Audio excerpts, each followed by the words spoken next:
The decree of isolation. The message arrived on a quiet Wednesday morning. Every digital screen on Earth simultaneously flickered, then displayed an unfamiliar symbol, a spiral of silver stars surrounding what looked like a stylized eye. For exactly 3 minutes and 17 seconds, the world stood still, mesmerized by the sudden interruption. Then, a voice unlike any human had ever heard before echoed from every speaker, somehow perfectly understandable in every language around the globe. People of Earth, the Galactic Conclave has reached a decision regarding your species. You will send representatives to the following coordinates in precisely 14 Earth rotations. This is not negotiable. The coordinates followed. A location at the edge of the solar system, just beyond Neptune's orbit. Then, as suddenly as they had appeared, the alien symbols vanished, leaving billions of humans staring at their screens in stunned silence. Commander Elena Chin was in the middle of a training simulation when it happened. As one of Earth's top space combat pilots, she had been testing a new orbital defense system when her controls locked up and the alien message took over. Now, sitting in an emergency United Earth Council meeting, she watched world leaders argue about how to respond. "We have no choice but to comply," the Secretary General insisted. "You've all seen the technological capabilities demonstrated in that broadcast alone. They controlled every digital system on Earth simultaneously." Dr. Marcus Reed, head of Xenobiology at the Global Science Institute, leaned forward. "This is the first confirmation of intelligent extraterrestrial life. We should view this as an opportunity, not just a threat. Think of what we could learn." After hours of heated debate, the decision was made. Earth would send representatives, a team of 12 individuals with diverse skills and backgrounds. Commander Chen would lead security, and Dr. Reed would head scientific inquiries. 10 other specialists in diplomacy, engineering, medicine, and linguistics would join them. The ship they traveled in wasn't their own. The day after the message, detailed schematics appeared in every major aerospace facility worldwide. Plans for a small interstellar vessel that could be built with Earth's existing technology, but enhanced with principles humans had never conceived of before. It took 12 days of round-the-clock work to construct it. "They're testing us," Elena said to Marcus as they prepared to board. "Seeing how quickly we can adapt, how well we follow instructions, or giving us the means to meet them as equals," Marcus replied, though his expression showed he didn't entirely believe it. The journey took less than a day. The new propulsion system, which engineers were already calling the fold drive, compressed space in ways that defied conventional physics. When they arrived at the coordinates, a massive structure awaited them. A space station the size of a small moon, its surface gleaming with lights that pulsed in complex patterns. As their ship was drawn into a docking bay, Elena felt a chill run down her spine. "Stay alert," she murmured to her security team. "Remember your training." The reception area beyond the airlock took their breath away. Dozens of different alien species moved through a vast atrium with soaring ceilings and gravity that felt slightly lighter than Earth's. Some aliens looked almost human, with bipedal forms and recognizable features. Others defied description. Clouds of luminescent gas confined in transparent suits, crystalline entities that hovered above the floor, massive creatures with multiple limbs moving with surprising grace. All of them stopped to stare at the humans as they passed. "Why are they looking at us like that?" whispered Dr. Ayala, their chief linguist.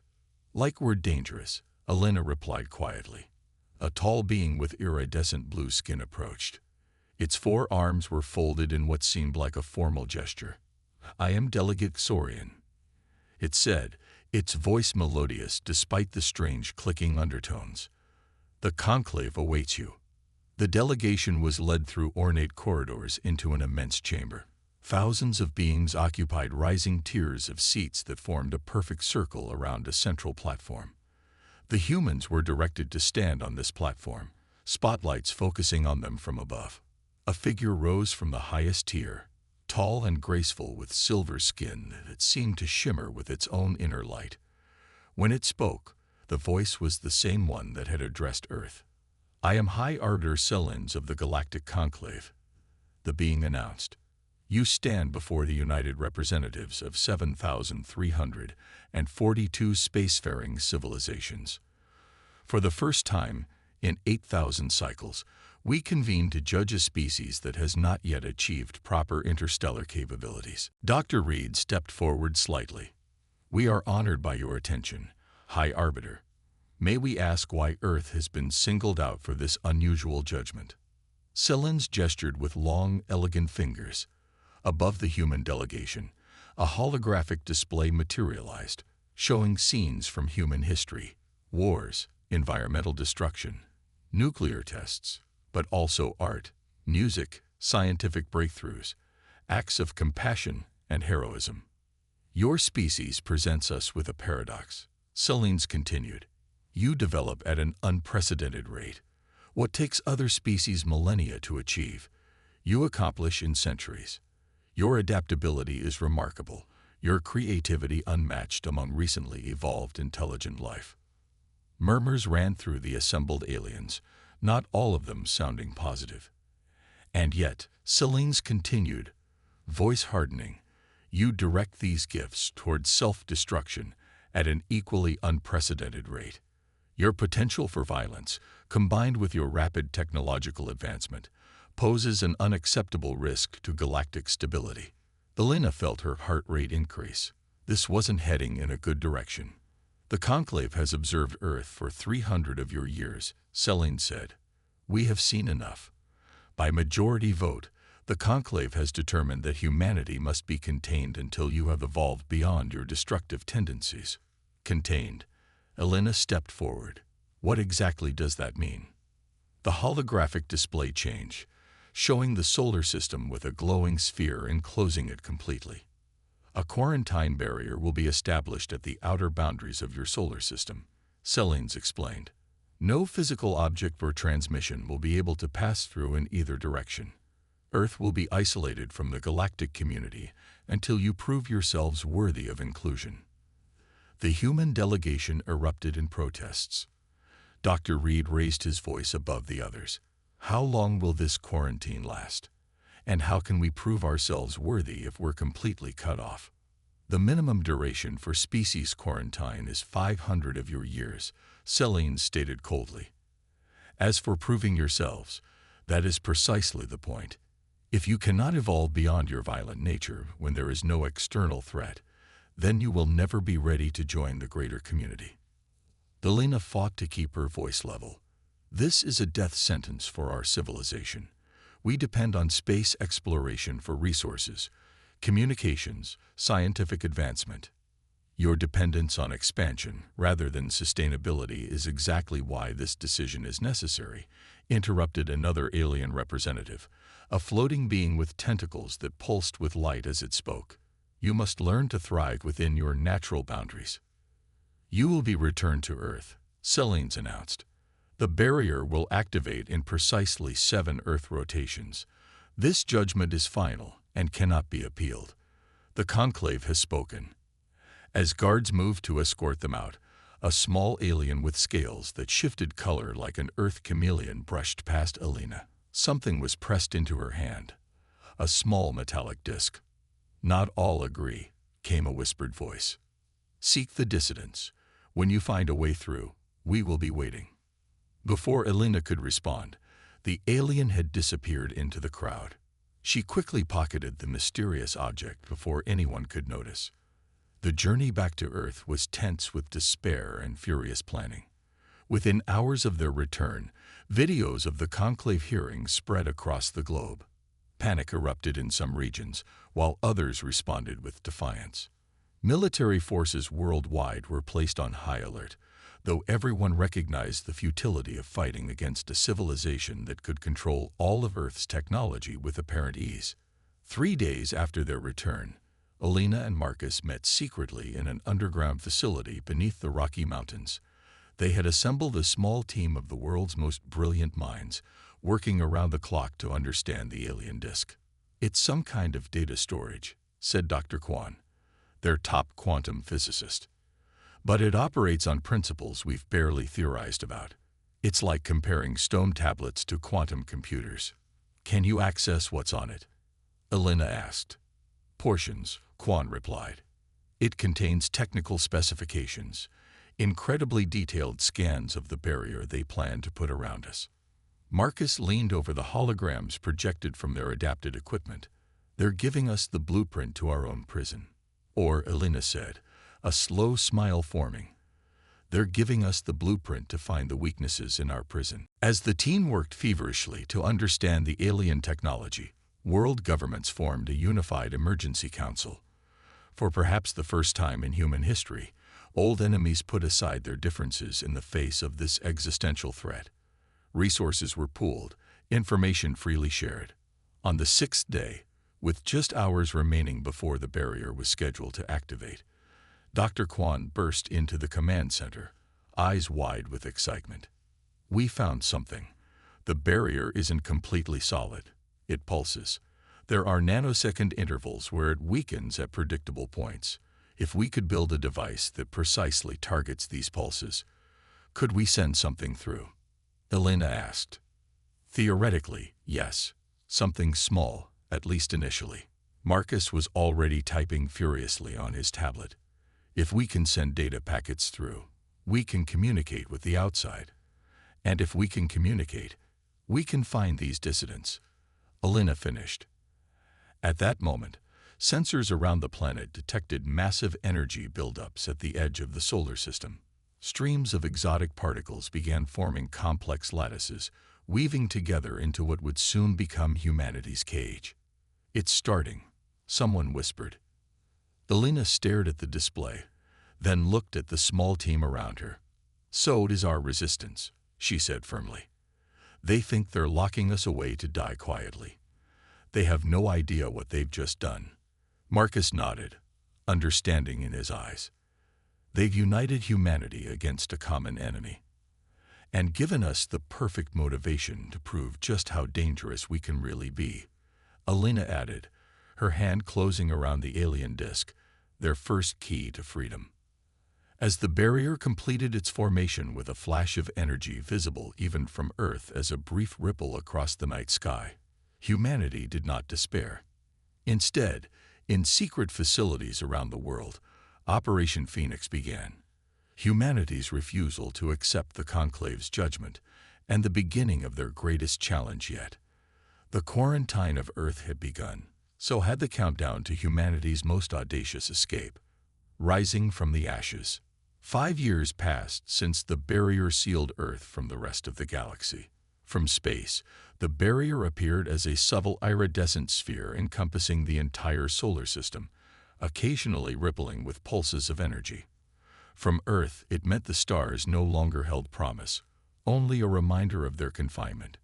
But humans have never accepted cages well. Elena Chen stood at the viewport of humanity's greatest secret, Breakthrough Station, a facility hidden within the asteroid belt between Mars and Jupiter. What had begun as a small research outpost was now a sprawling complex housing over 3,000 people, all working toward one goal, breaking the quarantine. Commander, a voice called from behind her. The pulse window opens in 30 minutes. Elena nodded without turning. Is the package ready? Yes, Mom. Phantom Probe 17 is prepped and programmed. The Phantom Probes were humanity's greatest achievement since the quarantine began.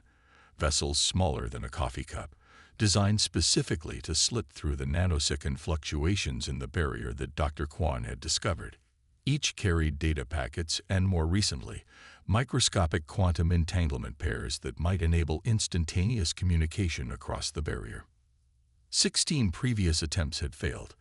Today's launch would incorporate everything they'd learned from those failures. Elena made her way to the command center where Dr. Marcus Reed was making final adjustments to the probe's navigation systems. 5 years had aged him visibly. Streaks of gray now dominated his once dark hair, and permanent lines had formed around his eyes.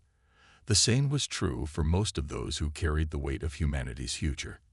"How's our window looking?" Elena asked, sliding into the seat beside him. "Stable." The barrier's fluctuation pattern has held consistent for the past 3 months.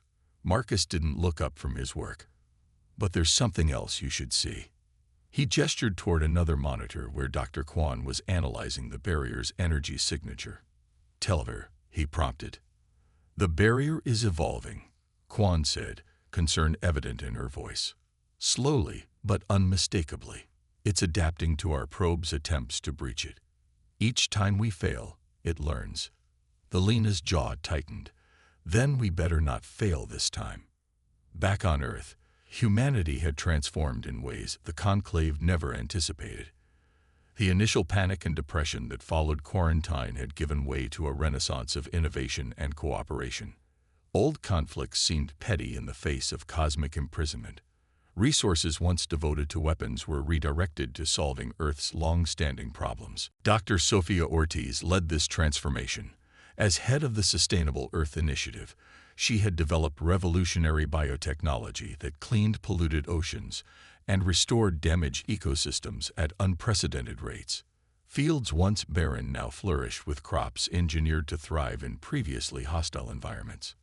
Desert reclamation projects had reversed the expansion of arid regions, and new carbon capture systems had begun to heal the atmosphere.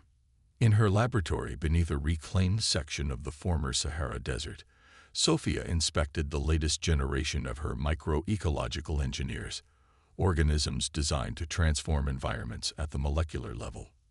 The Mars colonies report complete atmospheric stabilization in their habitation domes, her assistant reported. Oxygen levels sustainable with minimal mechanical support. Sophia nodded, pride evident in her expression. And the deep space cultivation modules. Ready for deployment. If Phantom Probe 17 succeeds, we can begin implementation immediately. This was humanity's audacious plan, not just to escape their prison, but to transform it and everything beyond. The Conclave had expected them to turn inward, to wither in isolation. Instead, they had mastered their home system with unprecedented speed, establishing thriving colonies on Mars, mining operations throughout the asteroid belt, and research stations on several of Jupiter's and Saturn's moons, all in preparation for the day they would break free. At Breakthrough Station, the countdown reached 0. The Phantom probe accelerated toward a precisely calculated point in the barrier, its timing calibrated to the attosecond. For a heart-stopping moment, nothing happened. Then sensors registered success. The tiny probe had passed through during the barrier's momentary weakness. The command center erupted in cheers, but Alina and Marcus remained focused, watching the telemetry. The probe had survived transit, but the real test was yet to come. Deploying quantum receiver, Marcus announced, his voice tight with tension. This was the crucial moment. If it worked, they would have instantaneous communication across the barrier, a permanent backdoor that couldn't be closed. 3 hours passed in tense silence before the quantum receiver suddenly activated. A string of code appeared on their screens, an alien cipher that gradually translated into a recognizable message. Humanity persists. The dissidents acknowledge your achievement. Coordinates follow. Beware, the Conclave watches. Alina gripped Marcus's shoulder, her eyes bright with unshed tears. We did it, she whispered. First contact with allies. The coordinates led to a remote star system far from the main shipping lanes of galactic civilization. Within days, a secure quantum communication channel was established with their mysterious allies, a coalition of species who opposed the Conclave's judgment of humanity. Their leader was Xertal, a member of the same chameleon-like species that had passed Alina the data disk 5 years earlier. Through regular communications, humanity learned the truth about their situation. The Conclave was not as unified as it appeared. Many younger civilizations believed the quarantine was excessive, motivated more by fear of humanity's potential than genuine concern for galactic stability. The Conclave elders fear what they cannot control. Xertal explained during one communication. Your species evolves technologically at a rate that terrifies them. What took my people millennia, you achieve in decades. Then why help us? Alina asked. If we're so dangerous. Because stagnation is a greater threat than change, came the reply. The elder species have ruled for too long. They no longer innovate or adapt. The galaxy needs humanity's creativity, your unique approach to problems. Over the next year, the quantum communication network expanded. More phantom probes slipped through the barrier at different points, establishing links with various dissident groups. Knowledge flowed both ways. Humans shared their biological innovations, particularly Sophia's microecological engineers, which could transform inhospitable worlds into habitable ones, something even the Conclave's advanced technology couldn't accomplish efficiently. In return, the dissidents provided technological insights that accelerated human development. Most crucially, they helped perfect a prototype ship capable of exploiting the barrier's fluctuations to carry something larger than a probe, a human. On the 7th anniversary of the quarantine, Elena Chen prepared to make history. She would be the first human to leave the solar system since the barrier was erected. The standoff at Proxima Station lasted 17 tense hours before the Conclave enforcers retreated, recognizing they were outmatched. Within days, news spread throughout the galaxy. Humanity had not only escaped quarantine but had formed a powerful alliance of younger, innovation-minded species.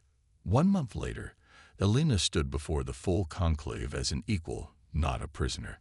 Behind her were representatives from the coalition species, including Dr. Ortiz, whose ecological technologies had won them crucial allies.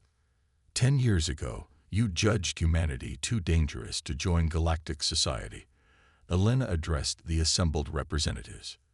You feared our capacity for violence and destruction. What you failed to understand was our even greater capacity for adaptation and growth.